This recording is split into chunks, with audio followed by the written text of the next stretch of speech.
And so my position is through Montana Conservation Corps and AmeriCorps.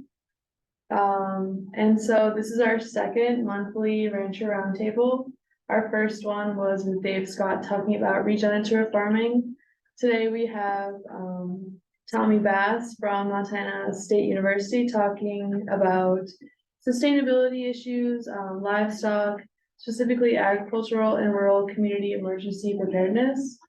And if you're free in the month of May or June at all, we have Pete and Megan Lannon from Barney Creek visiting us.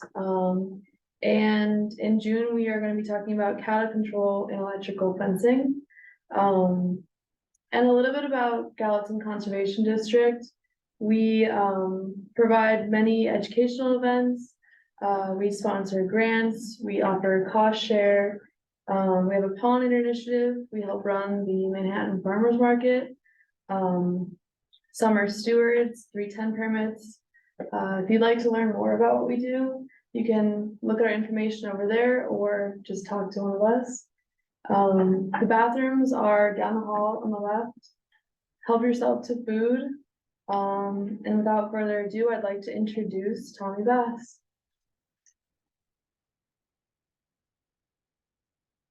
Thanks and good evening, everybody. I should have asked, do I need to come back and get a remote or a clicker? You can just tell me. Just, okay, Yeah. sounds good. So my name is Tommy Bass, it's established already. I work in a variety of topics across sustainability of livestock and poultry production, providing technical assistance and outreach education. My three main areas are waste management and water quality around livestock and poultry production. And then the other end, the consumption end of things, I do a lot of work with local meat systems and like the whole food from a whole food system or supply chain perspective. And then kind of a joint thing in the middle and in between the two is serving as Montana State University's representative for disaster and emergency preparedness for agri-food systems in rural communities. And so I would interface with different government agencies, local communities, NGOs and whatnot. And that's what we're going to talk about this evening is if Gallatin County and nearby cooperating counties wanted to start to think about how to introduce agri-food emergency management preparedness into their disaster planning. We're going to walk through how one might do that and try to invigorate the community a little bit. All right, there's a bit of a glare there. Let's pop through. I'm going to see if I can find a better spot from the glare standpoint, but yeah, we'll go ahead and advance. You can close blinds if you'd like. That's not too distracting to me. Okay. Okay, so opening up with some assumptions about the social and natural resource bounty of Montana. All these wonderful things that we like about Montana and that provide for economic development, sustainability in the state. These are all the sort of topics that can be considered when a community wants to address disaster and emergency preparedness for ag and natural resources. Next slide, please. So of course, Montana can be susceptible to a variety of emergencies and disasters, from severe weather in all seasons, seismic events, wildfire, drought, which is a slow moving disaster until it crosses a threshold, in time or intensity. But traditionally, resilient Montanans just pull together and get stuff done, whatever you want to call it, neighboring, etc. But what about if there were a way to formalize this type of, neighborly and community mutual aid? There's of course already systems. Next slide, please. In place, in all communities through our local representatives from the state disaster and emergency services agency. Extension is often engaged in those efforts, local law enforcement, health department. Does anybody volunteer as a firefighter, or has anybody worked in any of those community-based disaster response groups? Okay. So when we think about what kind of emergencies, serious emergencies or larger disasters can impact ag, you know, we think about ones that impact the whole landscape and envelop ag and food, natural resources, right? So that's like your landscape scale disasters. But then there can also be significant emergencies or disasters that occur within the agri-food system, like a foreign animal disease outbreak or significant plant disease or pest, or contaminated food in the, you know, the social and commercial distribution system. Also, we think about including natural resources broadly, as well as cultural and historic resources in this broader ag response. And I'll explain a little bit more in a minute. And then finally, implications for pets and disasters. This is something that became really evident, you know, over a decade ago with Hurricane Katrina. The number of people that had to be evacuated from the flooded entire suburbs and neighborhoods, and many pets had to be abandoned. There was no system to co-evacuate companion animals. And yeah, we'll pop to the next slide and I'll explain how all of this falls under agricultural emergency response. So the federal government and each layer of government down to the very local level essentially adheres to this national response framework. And it's just a set of standards and procedures on how emergencies and disasters are handled. And it allows for sort of the sort of plug and play of different levels of government and responders. So everybody's speaking the same language, everybody's thinking about the same sort of chains of command and whatnot. A lot of it goes back to the incident command system, which was invented by the Forest Service through wildland firefighting, but it's become the HR structure for essentially managing any sort of serious emergency or disaster.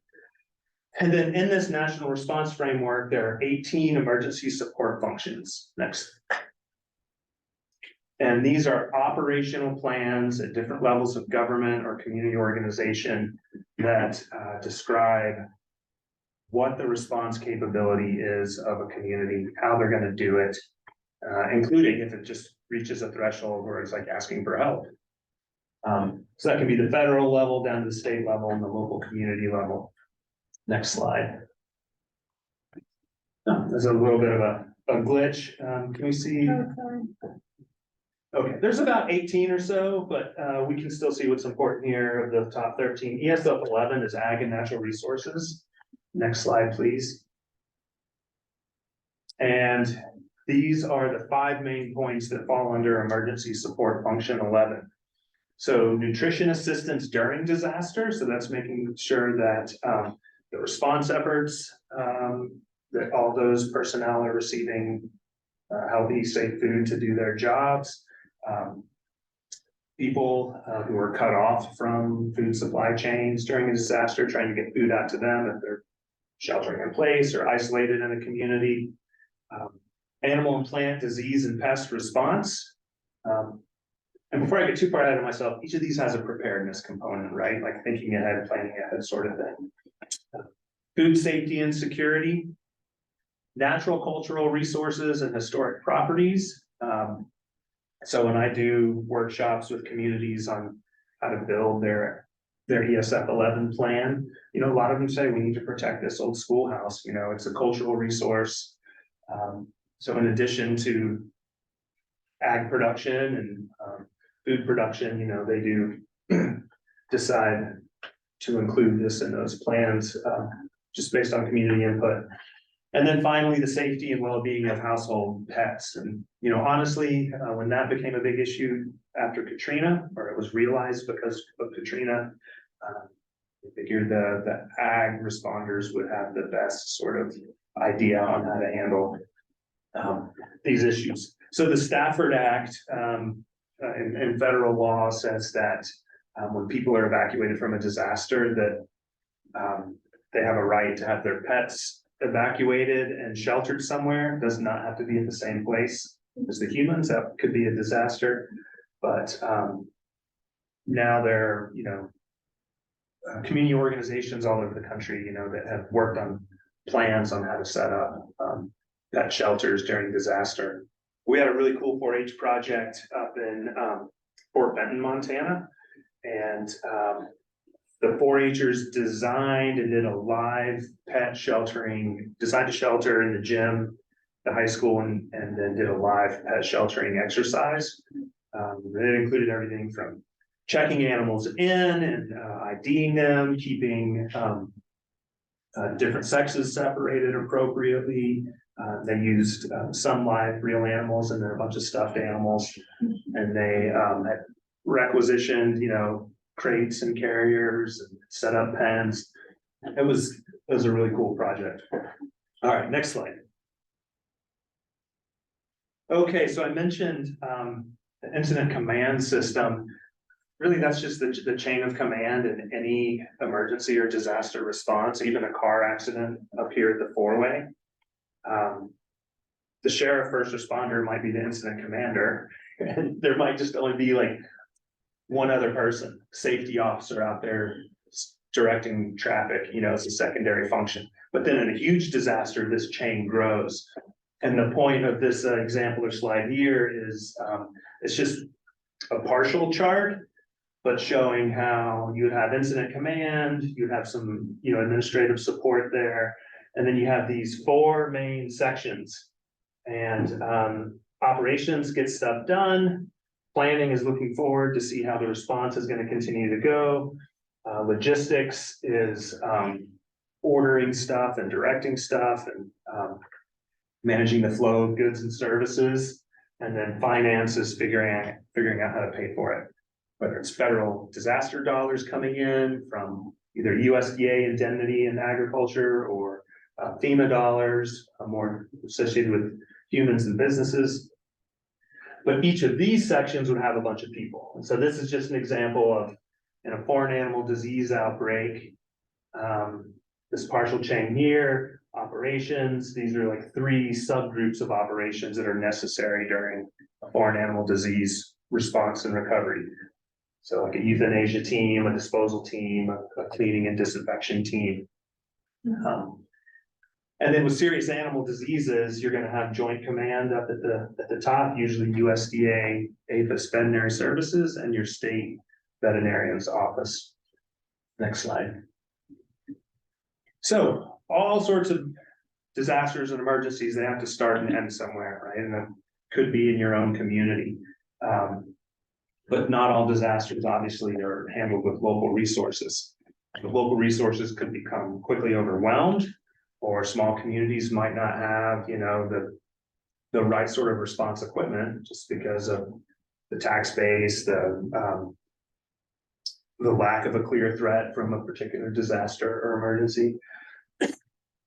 And so memorandums of understanding are a big part of communities, particularly smaller rural communities, developing out their plans and figuring out where they're going to get resources, right? So that could come from other counties, from our state disaster agency, our federal disaster agency, context of ag, a lot of USDA response resources. There's a whole system of intertribal mutual aid in Montana and Wyoming, where resources can flow from one reservation to another, and if you think about, there's severe flooding more than one time, 2 or 3 times over the last decade at Rocky Boy, and they had isolated neighborhoods essentially, and severe flooding, loss of infrastructure, and they couldn't respond well from inside that disaster, and so resources flowed not only from the federal government but from the Flathead and the Blackfeet, etc. Okay, next slide. So when a community decides to maybe tackle, at least have a planning session and a discussion about what aspects of our ag, food, natural and cultural and historic resources, what aspects of those parts of our community might we need to help provide aid for as a community, community government, local government. Some communities already have this in their plans. I don't think Gallatin has it really fleshed out. We've had some false starts over the years about adding ag and food to the county's emergency response plan overall. Sometimes there'll be what's called an ag annex or ag and food appendix and plans. But then for the last decade or so, the proper name and trying to flesh out the whole points in the ESF 11 is what we're moving towards. The plan as a whole may have a lot of valuable information that become relevant to an ag plan, or could just be included by reference. And something I think about a lot there is there's definitely an infrastructure and human evacuation plan from different parts of the county to somewhere safe or some like shelter in Bozeman. At the same time, in agriculture, there may be a need or requirement to evacuate animals or or to shelter in place rural families or animals on farms and ranches. And so there's a lot that can be gleaned from the human evacuation plan to an ag evacuation plan. And there has to be coordination, so you don't have buses coming in to evacuate people and cattle trailers trying to come out, or cattle drive down the highway on horseback and four-wheelers. So all these parts, all these different ESFs in a community's emergency response plan can really mesh together. Another ESF is human sheltering. And I've already mentioned how it needs to be coordinated with the pet evacuation and then pet sheltering offsite. Next slide, please.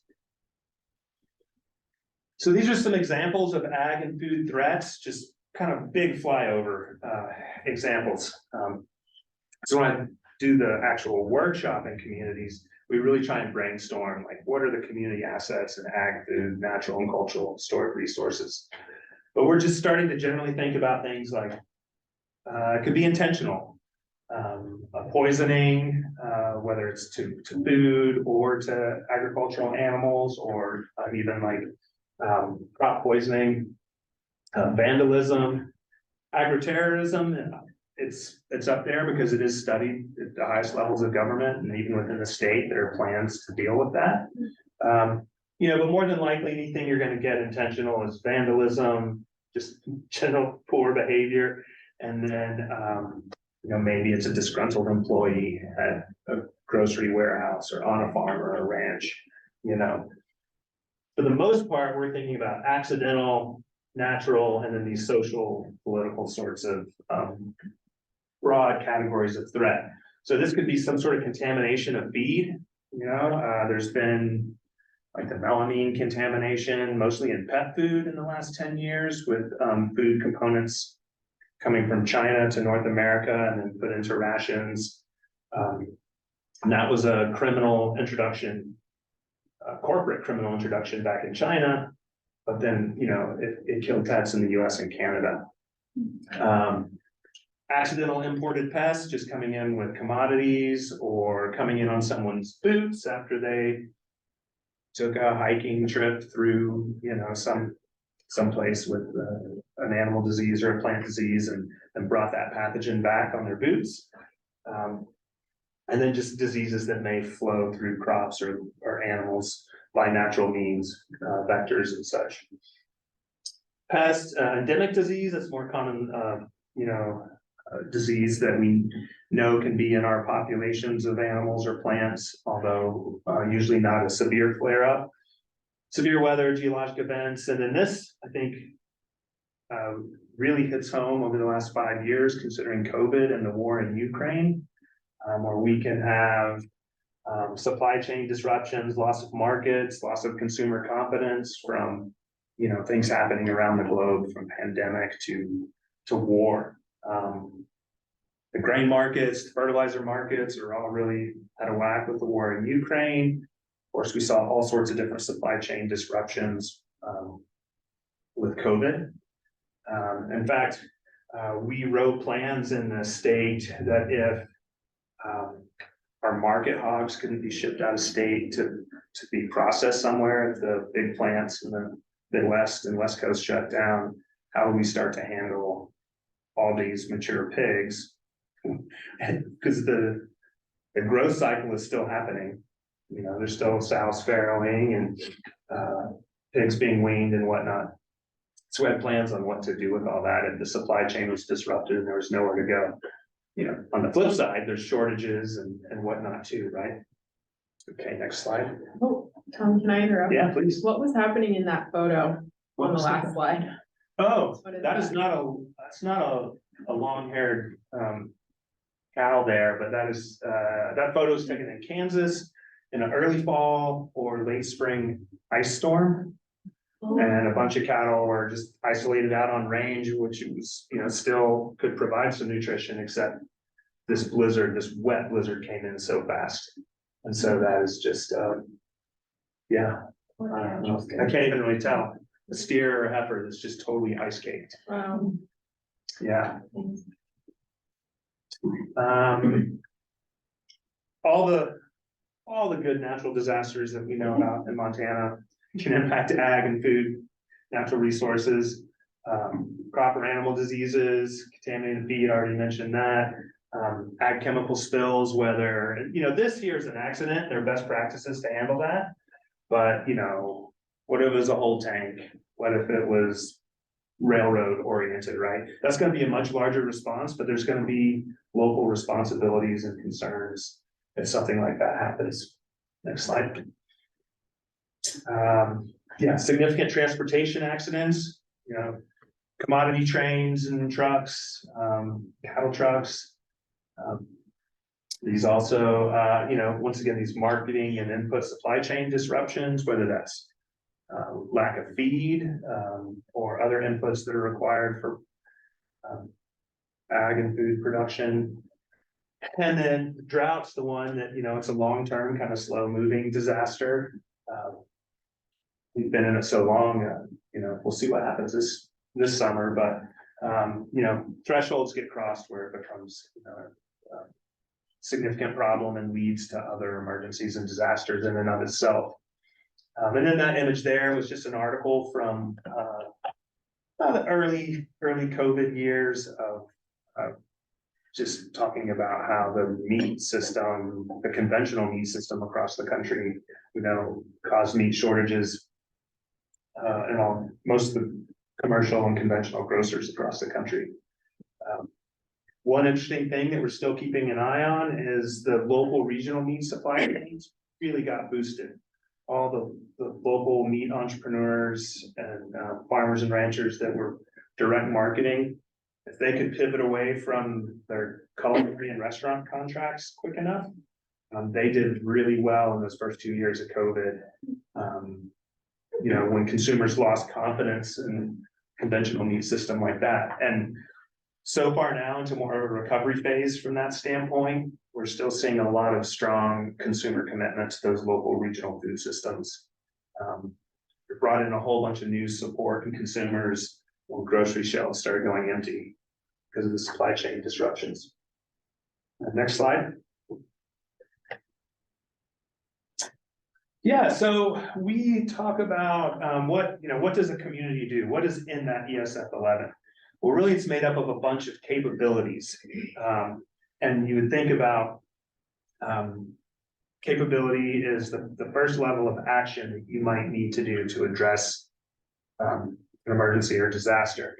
So these are all what I would consider locally feasible capabilities, something that a county like Gallatin and the participants in writing a plan and bringing in a team of responders.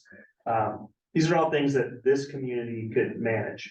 And they kind of have a couple times on the fly or off the cuff, but there were some bumps in the road because it wasn't really well planned out.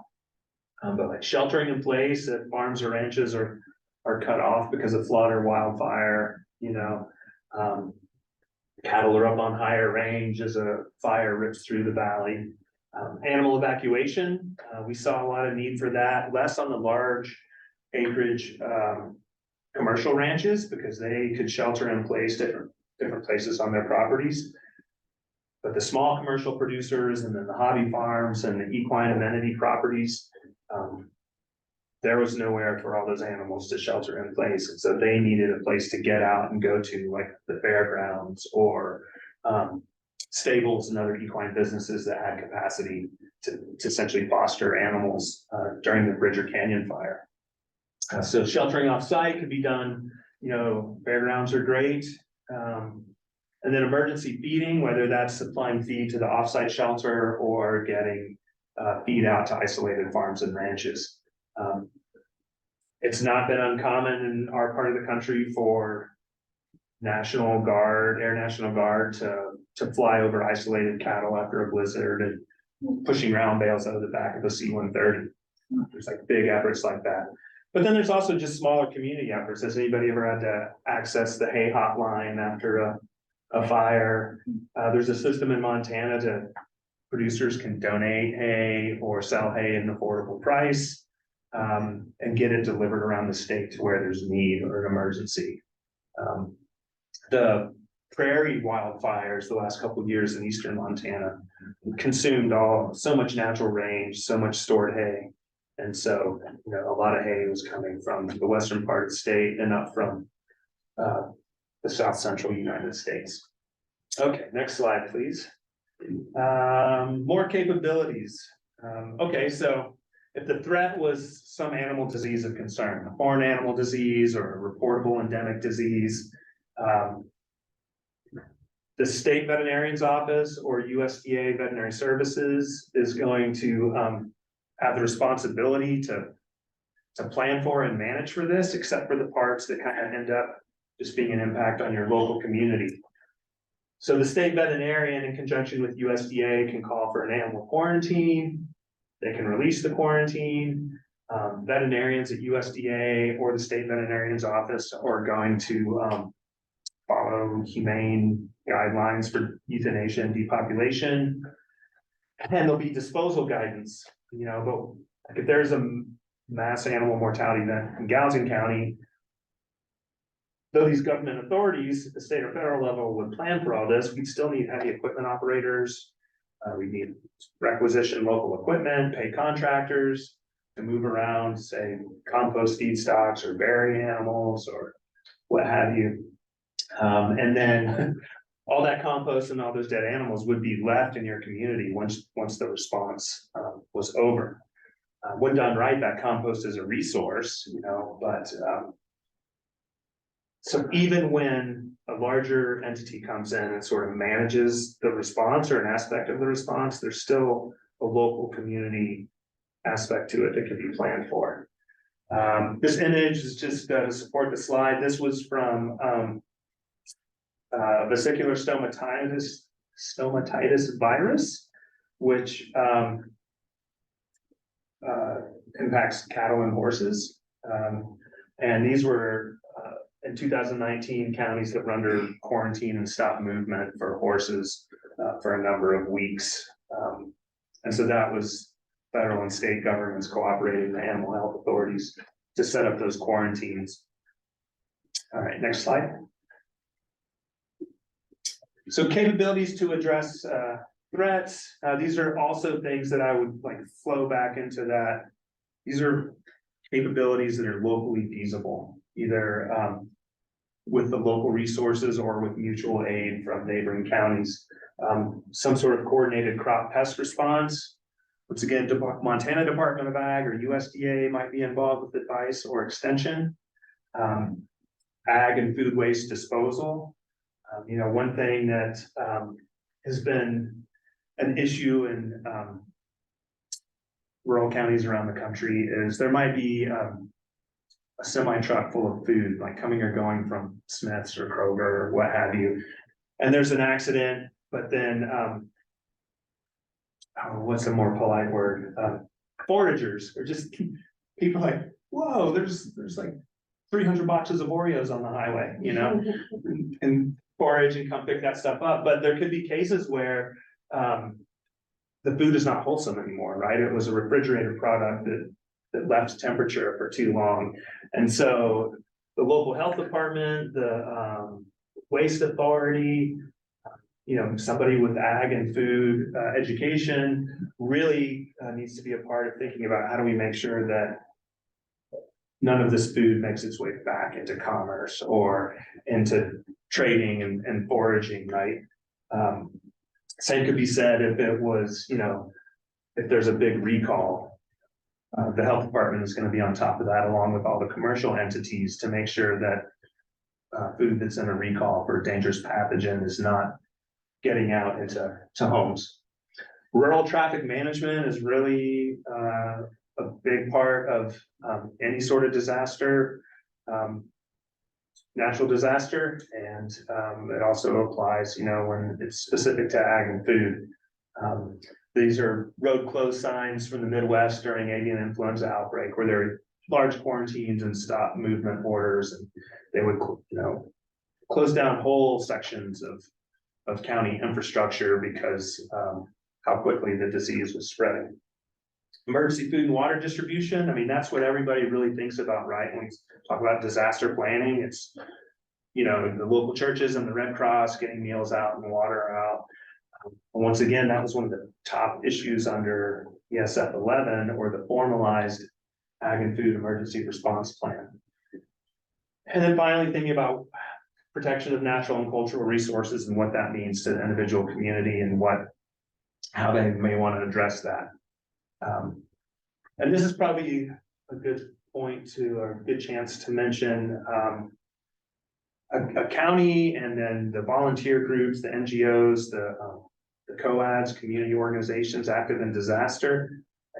They don't have to do all this, you know, maybe FWP has resources or Park Service or Forest Service, right? But having some level of communication with those other groups and what their response is going to be and their capabilities are. You might just be able to include that in the county plan by reference. This is FWP has this. It's not going to be a county volunteer or government issue. Next slide. So through planning, a community is first going to assess the ag, food, natural, and cultural resources. When I do the 2-day workshop with some other teachers, and we have around the table like DES, Extension, Farmers Ranchers, Conservation District, Health Department, Sheriff's Department. We'll just get out the latest Montana Ag Statistics book, pull up the county and the neighboring counties and just start planting seeds of ideas, you know. Is it a specific single facility that's really important? Is it a whole end of the county that's all large cow-calf operations, and what are their needs going to be? What aid may they want, or they just good to deal with things on their own and coordinate some over the logistics issues I mentioned before.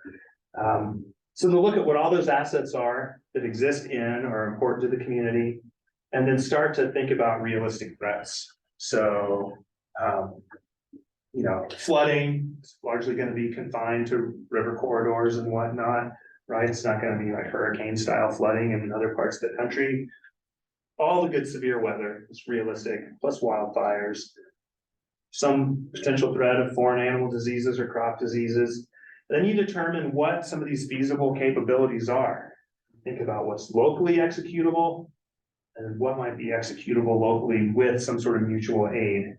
And then what do you just not want to mess with as a local community? Because it's going to be delegated to a state or federal agency, either by statute, like foreign animal diseases, or you need FEMA or you need USDA at that big disaster response level. And then there's other things that would be delegated to a private entity. I think I can explain that better on the next slide. Yes, so you think about if you have a tank farm or a bulk petroleum plant like that in your county, they have a ton of alongside resources, right? And even stuff going on there, which is going to overwhelm the volunteer fire department, right? They have their own fire department in a facility like that. But there needs to be some sort of coordination and communication. And then sometimes the resources that are at private entities like this can provide mutual aid somewhere else in the county. You know, if there's a smaller chemical spill or fuel or chemical fire, the experts that are on site here all the time, you know, can help the locals deal with that. Sometimes in disasters around rural Montana, we found that Hutterite colonies are like the most awesome disaster response partners. I mean, they have their own fire trucks and fire departments usually, all sorts of food resources for emergency feeding and, distributing food and water. They have forage and grazing land, for emergency grazing if the neighbor gets burned out.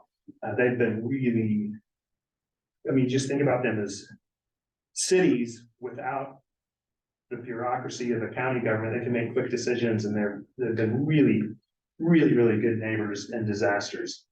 But anyway, the big point is, these facilities are gonna have specialized internal resources, and you're not gonna ask your volunteer fire department to go put out a fire here.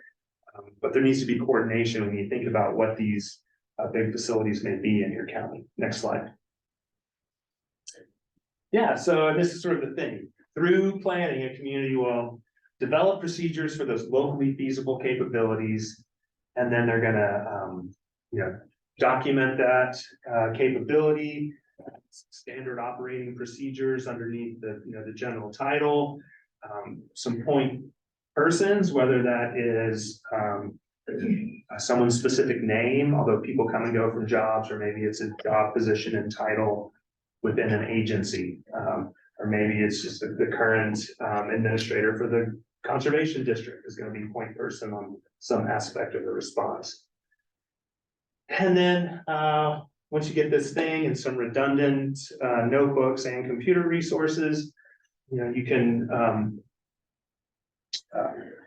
walk through the plan around the table like this. You can do a live exercise, a tabletop exercise, do some sort of training exercises around it. This image, you can barely see it. I brought this to Montana about 10 years ago. It was a group out of the Midwest called Training with Toys for Ag and Rural Community Disaster Preparedness. My son was like 4 or 5 at the time, and he thought it was awesome. So we had 8 conference tables, or like 8 2 by 8 foot tables set up in the ballroom at MSU, and this huge diorama of a rural town and farms. Being it was a Midwest outfit, it was all on farms for the most part. But they even had, like, you can pull the roof off the farrowing house, and they had a bunch of like little pig figurines in there. But we walked through one day of foreign animal disease, and like, what would all the stop movement orders look like? Would this school be isolated? Would this neighborhood be isolated? What about the cattle market, or in dairy country, the dairy gold plant, right? If there was some disaster that prevented the bulk tanks from being emptied and shipped over. So that was a really cool deal. So a literal tabletop exercise with a bunch of fun toys. It took the facilitator like 8 or 9 hours to set this whole thing up. And then when you see like, the sheriff and his role in this exercise, and he's like driving in the little police car around. It's a pretty fun way to exercise the ag emergency plan, or the ESF 11. Next slide, please. Okay, so who should be on this team if the community decides, okay, we need to look into this? Of course, you need the appropriate local leaders and influencers, whether that's from the agri-food industries. They definitely need to be there, appropriate elected and appointed officials, the stakeholders, once again, some input from farmers, ranchers, food businesses. And then, it's good to have somebody who can be a good, enthusiastic leader for those stakeholders as well. Extension at the local level, or, county level. Disaster emergency services at that local level. Law enforcement, health department, next slide. Conservation districts, all sorts of NGOs and faith-based organizations. There's a regional equine rescue group, and so that's a really important partner. I'm sure the sheriff's department's like, great, we don't have to we'll deal with traffic control, and then you guys deal with the horses, and they know how to do it, right? The other big issue we see when you start to get groups and clubs out is like rodeo athletes or working cowboys. They're great animal handlers. They need to be assisting the sheriff's department when there's a cattle truck overturned on the highway. So you need like able-bodied somewhat credentialed folks, even if they're volunteers. So there's a big role for NGOs and then faith-based organizations, et cetera. And then these coordinated VOADs or COADs, there is the Southwest Montana VOAD. Sometimes they call them volunteer organizations active in disasters, sometimes community organizations. It's just semantics for the same thing. But when we do the 2-day workshop, we get all these folks around the table like this, and we start with that, assessing the resources under ESF 11 that are important. What are the realistic threats? And then what are realistic capabilities for our community to tackle first or ourselves? And then when do we start asking for help? And sometimes help arrives whether you ask for it or not, like in a foreign animal disease or federally declared disasters, et cetera. Next slide. So the first steps, build that basic team, visit with different community members, the stakeholder groups, the volunteer groups, appropriate agencies, grow the team as necessary. You can have, breakout meetings, like who wants, I'll say I think it was Missoula County, they decided, there's not much commercial ranching left around there, but there's a bunch of hobby farms, a lot of horses, a lot of small flocks and herds. And so they figured out, what few large ranches on the edge of town exist. They talked to folks, stakeholders, they're going to handle themselves. And they had to come up with a plan to deal with, all those other animals, and that they were sheltered in place or had to be evacuated. And so that team, they sort of broke off and did their own thing. The whole team wasn't at all the animal emergency meetings, right? There's other people doing emergency food distribution and coordinating with other ESFs that already do that. Inventory those resources, collect information on the realistic threats, think about what's happened historically, think about trends or changes we're seeing in severe weather and climate. What were some of the past responses like? Just kind of anecdotally debriefing and thinking about that community institutional knowledge. But then disaster and emergency services also has after action reports of any disaster that they responded to in an area. So that's a great resource as well. All right, next slide. You relate the threats to capabilities, and one capability may address multiple threats. So we think about there could be a need to evacuate animals or humans because of wildfire, because of flood, because of a train wreck and chemical spill, like, in Ohio just recently, and then again in another state, it's like 2 in 2 weeks. There was one in Billings, a smaller train derailment and chemical release a few years ago, but a few apartment buildings near the site had to be evacuated for 36 hours because of the fumes in the air. So you can have a capability that is an answer to many different threats, realistic threats. Big part of the meat of the plan is identifying the current resources and the needed resources. And there is a lot of grant money coming from FEMA through the states. And I know that sheriff's departments and EMS and health departments have taken a lot of advantage of upgrading radio and communication services through these grants. And that's helpful, across the entire disaster response. They can also pay for trainings and pay for exercises and whatnot. So that resource list and need is really important. And then you identify the persons and positions and organizations that would provide aspects of response. They can meet in subcommittees and whatnot and do the further planning. Next slide. We're about there. At its simplest, the basic plan is a strategic phone list for human resources, services, and physical resources and equipment. And then, in a disaster, that's the thing that people want sent out to their phone or printed out and picked up at the emergency operations center. So if a community in the least can think through some of these issues and ag, food, natural and cultural resources, and just come up with that strategic phone list. That's a awesome start, and it's really the core functioning part of the plan is who to call and what do they have. This is actually an image from the newspaper up in the Flathead. These 3 or 4 horses that walked out on a not quite frozen pond. And this was like government emergency response with the capable trained handlers of an equine rescue group. And they were able to, they had to harness and winch these horses out. Next slide. As the plan gets more complex, you can hit all these things that I sort of got ahead of myself, right? Robust list of volunteer and government organizations and agencies, fleshed out capabilities-based resource lists, all the way down to certain types of equipment and credentialed operators and stuff like that. Special response teams. Missoula County and Ravalli County have been working on what they call their CART, their Community Animal Response Team.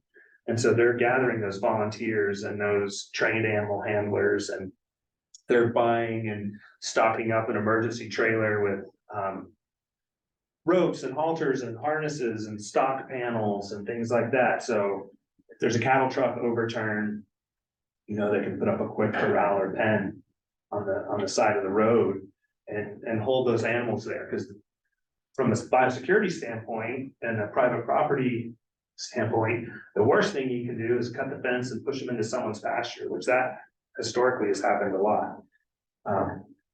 In parts of our state, it might be a sealed cattle truck from Canada, just crossing through the state, and it's not legal to open that truck if it has an accident. Got all sorts of mess there. So building the special response teams and then more detailed training and exercising. Slide. So tips. Start small, look at the existing plan, whether there's already some ag food issues in the county plan. Look at those other ESFs and see what you can pull in or just reference, especially for a lot of like the infrastructure and road logistics stuff.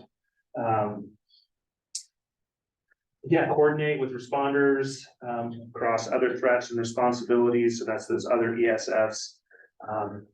And once again, the evacuation and traffic control can apply to moving people out of campgrounds during a wildfire, as well as a rancher who had a bunch of cattle on a lease. It's now, in the middle of the fire, and he needs to get his cattle out of the hills and down to safety. There was a kind of a peri-urban wildfire outside Fort Collins, Colorado, about 8 years ago, and a bunch of well-intentioned, uncoordinated volunteers started heading up towards the fire with stock trailers and horse trailers to help rescue horses, and the 2-lane roads going up into the foothills west of Fort Collins were just a total mess as far as emergency responders, the uncoordinated volunteers, and then there weren't good places to turn around. And so that's why, even though there's a long legacy, in Montana and out west and across the country and world really, but people pulling together, particularly low resource rural populations to help, there does need to be some sort of coordination to stave off some of these disasters, like the awful traffic jam west of Horsetooth Reservoir. Next slide. Okay, so here, just quickly to start wrapping things up, resources and other related issues. I feel like at the local level, your DES coordinator and your extension office representatives, those county faculty need to be at the table. And then state and federal agencies, they're not going to really be part of your local team, but you want to have liaisons to those agencies, or who are their locally based representatives? The staff at the local USDA service center, well, they may be good to have on your local team, but you don't need too many higher ups on your local team, but you need to know how to access those agencies and people. Homeland Security Grants Program or similar federal to state grant programs. Montana DES manages those. There's a lot of money out there to upgrade infrastructure for disasters, buy supplies, put on trainings. pay for workshops.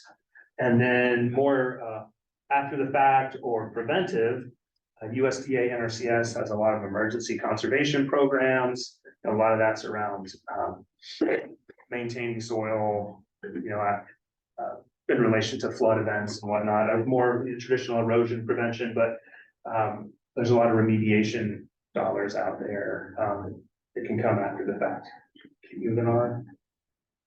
So MSU has a lot of programs in general, like even if you're not looking at developing out an ESF 11 or Ag Annex plan, I'd be remiss if I didn't really promote our diagnostics networks, right? For staving off, plant disease or pests or whatever. So excellent staff. And you can route things through the county offices and county faculty. Plant diseases, plant and veterinary pests, limited animal health, really ranchers and animal farmers should be consulting with their private vets. Some of our species specific specialists can help a little bit, but we're more managers, nutritionists, reproductive physiologists, not necessarily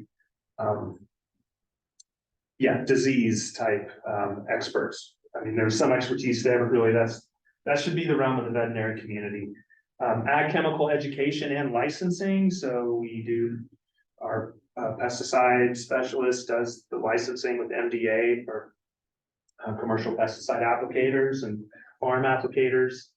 We have experts to do household and farm and ranch water quality programming, including like for the household, and that can be a big part of disaster preparedness and response. Chemical spills, floods, whatnot can compromise and knock out water wells and leave parts of the population without potable water. Next slide.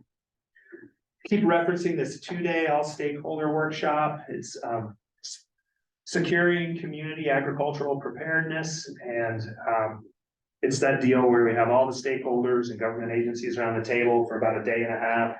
And at the end of that deal, you come out with a pretty strong outline of your ESF 11, and then like kind of follow-up homework to determine how can you flesh this thing out, right? Like some of those subcommittees or developing those resource and phone lists, et cetera.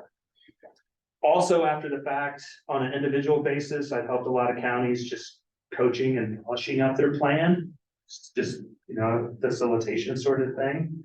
You can also work at the individual farm and ranch level on biosecurity programming and planning, or help point you towards experts and other quality control programs like BQA, beef quality assurance, pork quality assurance. Some of these things that, are the foundation of food safety and food security at the farm level, at the gate. And then just general farm, ranch, homestead, and emergency planning, just it's more about family preparedness and being ready there, your own family or business unit. Next slide. This is a specialized training that we usually have to get some extra grant dollars to do. We call it rolling cows. And we have a veterinarian consultant that I work with on this. And we actually teach first responders, including sheriffs and others, on how cattle trailers are generally built and put together. We usually get a wrecked cattle trailer or two from the junkyard, get in there with the hydraulic cutters and talk about proper egress and whatnot for the animals.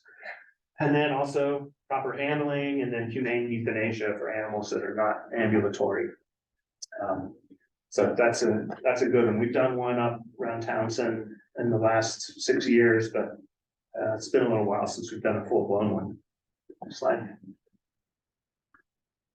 We have curriculum and facilitation for building those CART teams. I'll just sort of cruise through that because I've already talked about it, but we can facilitate across the state with volunteer groups that want to build out something like that. Next slide. And then we talked about this over dinner, which is always fun. What do you do with a bunch of dead animals? Animal mortality composting, both at the routine level for just, calving losses, the occasional metabolic disorder and death or whatever, but then also during a catastrophic event. And it's actually a picture of me last year in Iowa, and that's the farm that had 15 miles of compost windrow. Once we had all the birds, manure, feed, and eggs that were impacted by the virus in there. And these are just some of the reasons for, catastrophic mortality, common ones that we see: a disease, natural disaster, or some sort of toxicosis from poisonous plant that was unexpected and took out a whole grazing herd, or contaminated feed or something like that. Next slide. All right, this is a resource that is available to extension faculty across the country and regular consumers and our friends and partners and communities. The Extension Disaster Education Network. There's the web address.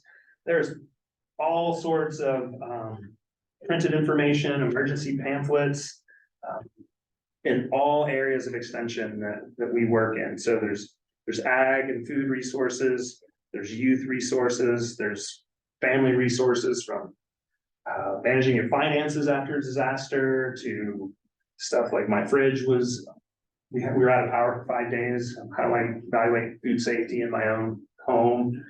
All sorts of stuff. It's a great network. I'm about halfway through my 2-year chairmanship of the Ag Committee. So I'm gonna brag about it, but there's a lot of good stuff there, both for consumers, but then also any sort of public service group, whether it be extension, conservation district, other volunteer groups. Conclusion slide. Yep. So there's all my contact info. I guess if I had to summarize, I would just encourage you all as community members to think about what role you may play in disaster response around ag, food, and natural resources. What concerns you might have, like if you were in a stakeholder group brainstorming about, what should Gallatin County think about doing better, in this realm, or what is the thing that we keep kicking down the road and don't want to think about. I think it's time to think about it. The last few years have just really brought that into focus, whether it's been, COVID, the transportation accidents we've seen across the country, and particularly in, a lot of rural areas as well. And then just the frequency of unexpected severe weather events.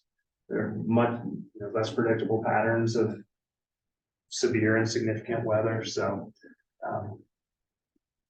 I will say, I'm not trying to shame anybody. There's a recent study in Montana. I can't tell you the exact ratio. I can only tell you that across all of Montana, there were fewer people in communities than would be needed to sort of staff out even a modestly completed set of local government agencies, volunteer groups, other community governance and advisory boards. The point being that when compared to communities across the US, Montana just has fewer people, but we still have all of those same, governance and volunteer needs in our communities. So I threw a lot at you. There's a lot of potential work, but there's not always a lot of people to do that work, right? And people wear many hats, so there's no shame in not tackling this issue, but for anybody that wants to take it on as a community, got a lot of ways to help you do that. So that's the gist of it. Any questions or thoughts or anecdotes or examples before we wrap it up? We were part of the training in Broward County in Townsend a few years ago. Yeah, and then lo and behold, like a couple months later, we had to respond to a disaster, a tipped over truck, and we were there and helped. And yeah, it was right on the highway between the dairy in Broward County, Leaf Dairy, and Montana Farms. Oh, yeah. And so we were part of that. Yeah, that was our part in that, Allison Costa, our extension agent. Yeah. Headed it up kind of deal, and, friends and stuff, so she had us do some cattle handling, and we brought in some animals. For the training. for the training, yeah. Yep. You know, and, you know, volunteer firefighters and stuff like that. They still, they live in town, they've never seen a cow, they've never done anything like that. Right. So, yeah, seeing the truck, being able to cut a truck open, that's one thing, use their equipment to actually be able to handle the animals with another. And that was a big component, and it was very needed and very well respected, or, you know, good response from it as well. For Yeah, those guys that had never seen an animal or been close to an animal.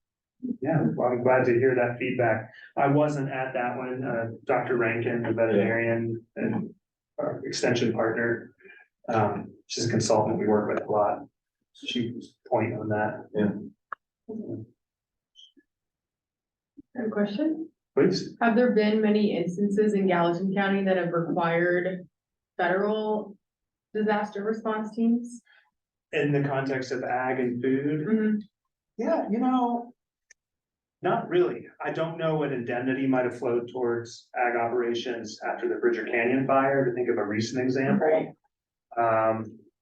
Certainly there's things involved around like all our federal property, right? But as far as impacting individual community members, I can't really think of anything recently. This, you know, we've had quite a bit of isolated, I mean, like spots of HPAI around the state in the last 18 months. Some commercial flocks, mostly backyard. That's brought in government resources. There's been state resources managing backyard flocks that had avian influenza in the last 18 months here in Gallatin County. I had a direct incident with the avian flu. I was on my way to a petting zoo that next day with ducks and found out the day before the influenza. I would have taken them not knowing, you know. Right. Found out through it was through a 4-H person, but after being in 4-H for 15 years and then not, you know.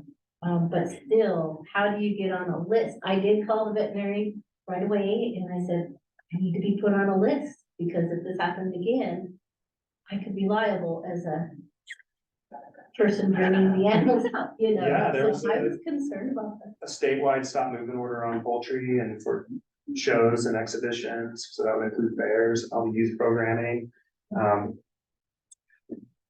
In Eden, the Extension Disaster Education Network, we're about to restart a research project to try and figure out how to contact people like you.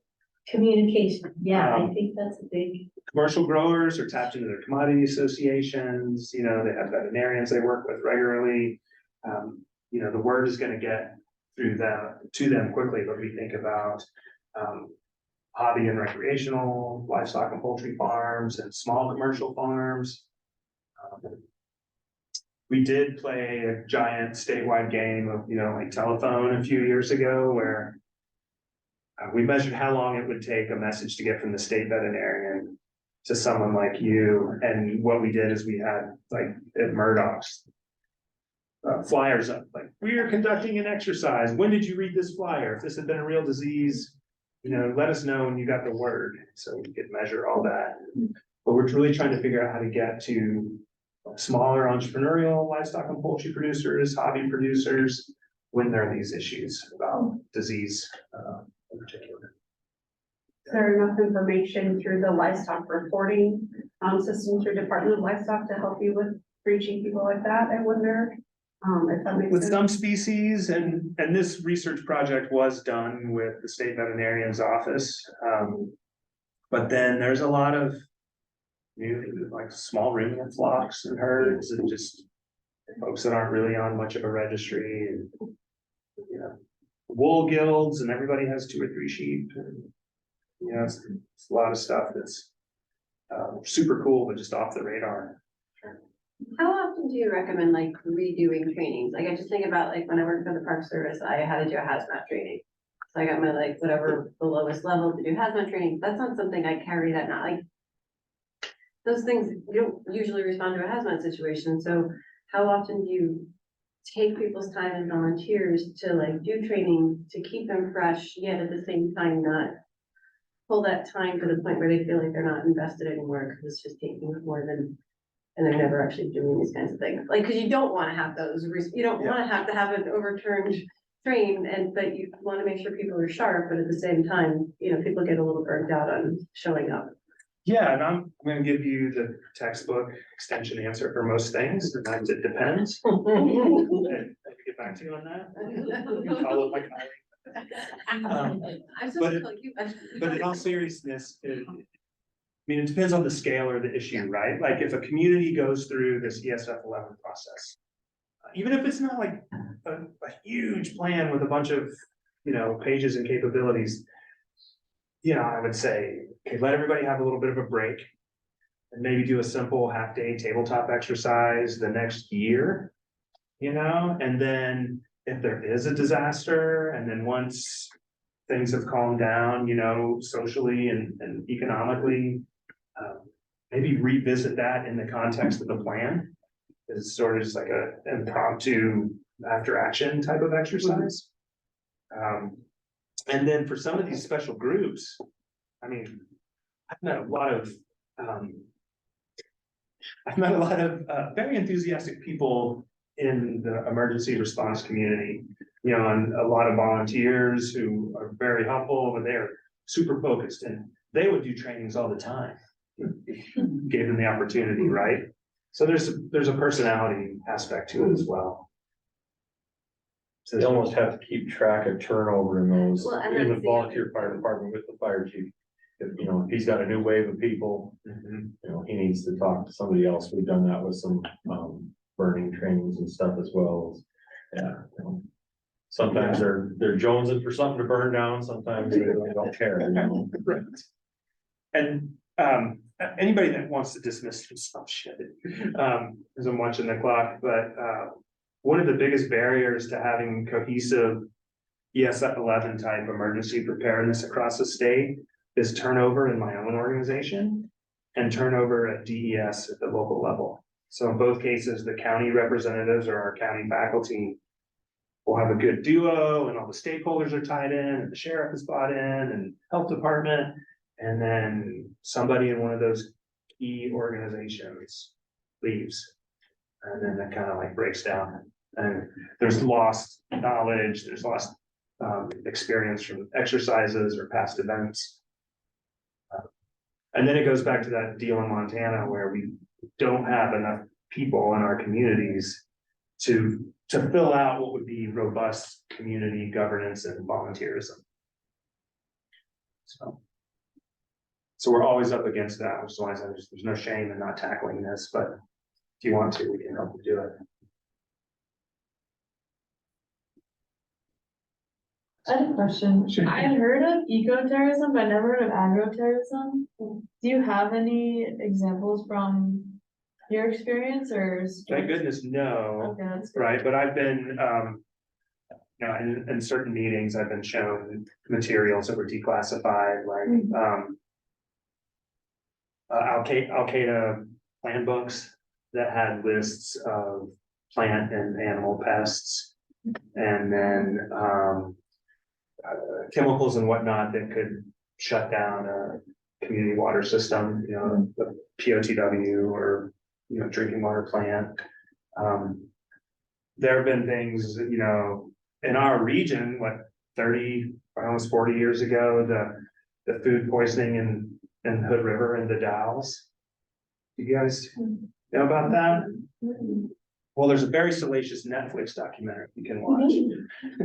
But basically, a 70s sort of cult bought a ranch and had this huge compound, and there's lots of fights socially, politically between them and the locals.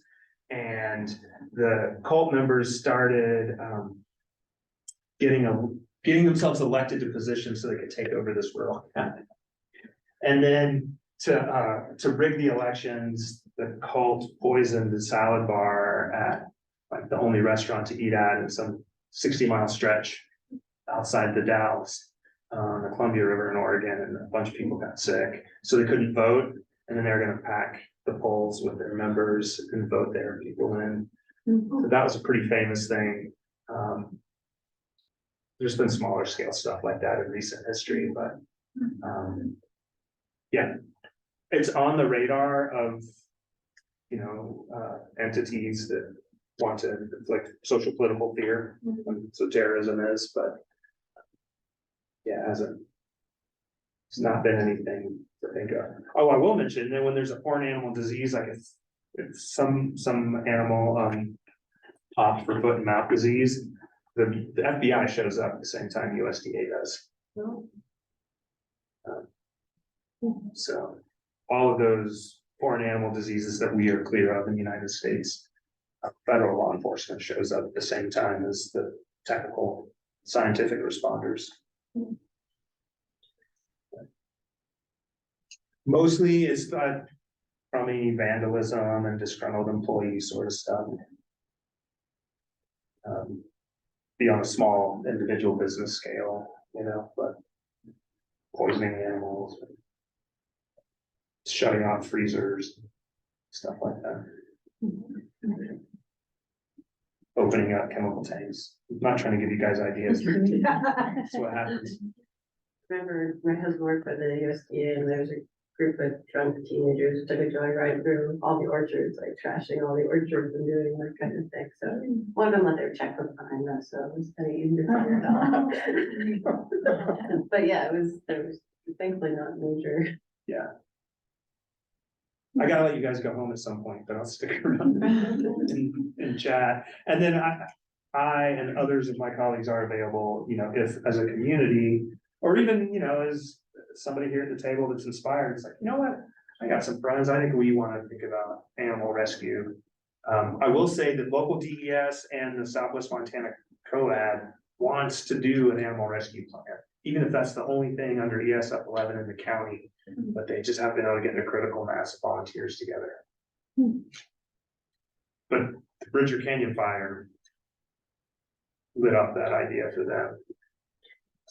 So within DES in the county, other than like our main coordinator, how many like DES representatives are in our I county? think there's 4 on their website. Okay. The So it's one- not just Pat wearing this hat for the whole county. There's. Right, I forget the name of the guy that's sort of education and community engagement. I think, are they over at near the SAR building in the new, does anybody know? I feel like the last time I met with them, 2021, we were over there at the county sheriff's office, auxiliary by the search and rescue center. Yeah, it's 3 or 4 staff. Right. Yeah, it's good. Thank you so much, Tommy. You guys for joining. Yeah, we'll stick around if you have any questions, but thank you so much. Honey, can I just intro? So I'm really new here. I'm actually the county extension agent. My name is Elizabeth. I have started on in January. So just, most people don't even really know we have an extension agent right now. So Molly had been kind of taken into 4-H for a while ago. So for anybody who does want to reach out to the extension office, please give me a call or stop by the office. I'm always happy to talk. And this is still very new on my end, but but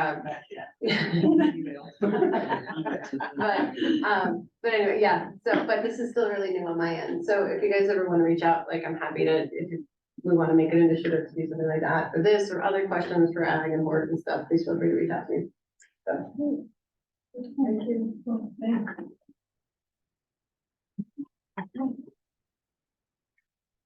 Well, thanks for coming, everyone. Thank you.